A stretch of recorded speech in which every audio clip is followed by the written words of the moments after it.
শহরে দুষ্কৃতীদের আস্তানার একটা ভর কেন্দ্র হয়ে উঠেছে নিউ টাউন। নিউ টাউনের এই আবাসনে 2021 সালেও একই ধরনের ঘটনা ঘটে। গ্যাংস্টারকে এনকাউন্টার করা হয় নিউ টাউনের এই আবাসনে। কার্যত এই গোটা নিউ টাউনটা দুষ্কৃতীদের ভর কেন্দ্র হওয়ার দায়টা নেবে কে?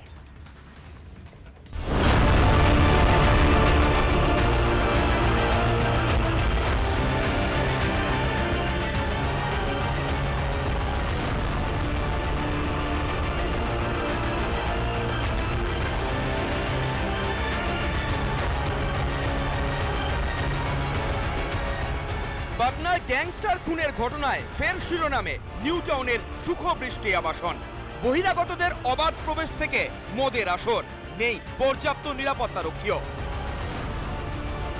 ভেবেছিলাম ভালো জায়গায় থাকছি, বড় কমপ্লেক্স, কিন্তু সিকিউরিটি নামিয়ে রয়েছে। এই এত গাড়ি ঢুকছে, এরা কি সবাই এখানকার? হয়তো এই গেট দিয়ে ঢুকছে, অন্য গেট দিয়ে বেরিয়ে যাচ্ছে।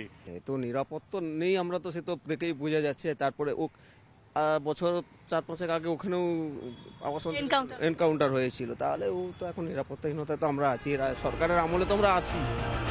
শুধু নিউ টাউনই নয়, গোটা রাজ্যই যেন জঙ্গি অনুপ্রবেশকারীদের ডেরায় পরিণত হয়েছে। 2016 বর্ধমান থেকে গ্রেপ্তার জঙ্গি মুসা। 2021 সালে এই সাপুরজিতেই এনকাউন্টারে খতম ভুল্লা সহ 2 জন।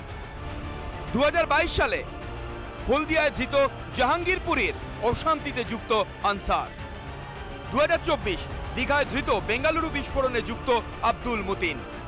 আর 2024 সালে ক্যানিংয়ে গ্রেপ্তার জঙ্গি জাবেদ মুন্সি। বিগত কয়েক বছরে বদলেছে বাংলার জনবিন্যাস, বদলেছে নিউ টাউনের জনবিন্যাসও। গত 10 বছরে হু হু করে বেড়েছে নিউ টাউনের ভোটার। দুষ্কৃতী অস্মিতা নিয়ে রাস্তায় নামতে হবে কিনা, বা দুষ্কৃতীদের জন্য রাস্তায় নামতে হবে কিনা, কারণ পরিযায়ী শ্রমিক নাটক যতখানি ভাবনা চিন্তা রয়েছে মমতা বন্দ্যোপাধ্যায় সরকার এবং পুলিশের, আমার মনে হয় এবার পশ্চিমবঙ্গটা পরিযায়ী দুষ্কৃতীদের জন্য ভালো একটা আস্তানা হতে পারে। এবং পরবর্তীকালে পরিযায়ী দুষ্কৃতির স্বার্থ, পরিযায়ী দুষ্কৃতির অস্মিতা, এই সমস্ত নিয়ে অনেক মিছিল দেখতে পারি আমরা। চলছেটা কি রাজ্যে? এটা হচ্ছেটা কি? পুলিশ করেটা কি? যেভাবে কোথাও অনুপ্রবেশ রোহিঙ্গা ঢোকে তখন নাকি বিএসএফ দায়ী। এখন পুলিশ কি করছে? কলকাতা শহর এই স্মার্ট সিটি এই মুহূর্তে দুষ্কৃতীদের সেফ জোন হয়ে গেছে, আস্তানা হয়ে গেছে। যে কোনো জায়গা থেকে যে কোনো অপরাধ করে এখানে লুকিয়ে পড়া যায়। এবং যদি প্রথমবার ঘটনা ঘটতো তাও একটা মানা যেত, যে প্রথমবার হয়েছে, পুলিশও বুঝতে পারেনি, নেটওয়ার্ক ছিল না সেরকম।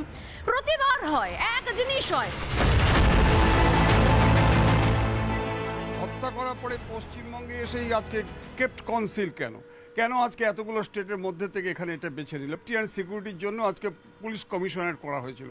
কারণ হচ্ছে গিয়ে ফ্রি অ্যাক্সেস অ্যান্ড ইগ্রেস, যেভাবে নাকি আজকে পথটা ওরা বেছে নিয়েছে, জানে যে এখানে যদি আমরা থাকতে পারি তার জন্য কিছু রাজনৈতিক নেতা আছে, আর তা নয়তো আজকে যে কেসগুলো হচ্ছে, যে অ্যারেস্ট হচ্ছে, সেই অ্যারেস্টগুলো আজকে শাস্তি হচ্ছে না। নিশ্চিন্তে পশ্চিমবঙ্গকে এই সন্ত্রাসবাদী সংগঠন আজকে একটা শেল্টার করে দিয়েছে। বাংলা থেকে একের পর এক জঙ্গি সন্ত্রাসী ধরা পড়লেও মমতার পুলিশ ব্যস্ত 21-এর সভা নিয়ে। আনসারুল্লাহ বাংলার টিম, তারা বাংলা থেকে গ্রেপ্তার হচ্ছে। মমতা বন্দ্যোপাধ্যায়ের পুলিশ নির্দিষ্টভাবে তাদেরকে কোঅর্ডিনেট করেছে যৌথ অভিযান, কিন্তু প্রাথমিকভাবে প্রোঅ্যাক্টিভ কোথায় police? Kolkata police, Bangla police, খাগড়াগড়কে প্রথমেই বলে দেওয়া হয় এটা বাজি বিস্ফোরণ। কলকাতা পুলিশ বা বেঙ্গল পুলিশ তারা দেখতে পায় যে টিভি ব্লাস্ট করে হয়তো বকটুইয়ের মতন ঘটনা ঘটেছে। মূল বিষয়টা মমতা বন্দ্যোপাধ্যায় দায় এড়িয়ে যেতে পারেন না, পুলিশ মন্ত্রী মমতা বন্দ্যোপাধ্যায়। মমতার শাসনে ভিন রাজ্যের দুষ্কৃতীদের ডেরা হয়ে গিয়েছে বাংলা। অপরাধ করে সহজেই গা ঢাকা দেওয়া যায় কলকাতার আনাচে কানাচে। এত কিছুর পরও ঘুম কিছুতেই ভাঙে না পুলিশের। কি জবাব দেবেন পুলিশ মন্ত্রী? রিপাবলিক বাংলা। নানা ধরনের কন্টেন্ট দেখার জন্য লাইক করুন, শেয়ার করুন আমাদের ফেসবুক পেজ, সাবস্ক্রাইব করুন আমাদের ইউটিউব চ্যানেল। পাশাপাশি অন্যান্য ব্রেকিং নিউজের জন্য অবশ্যই চোখ রাখুন রিপাবলিক বাংলায়।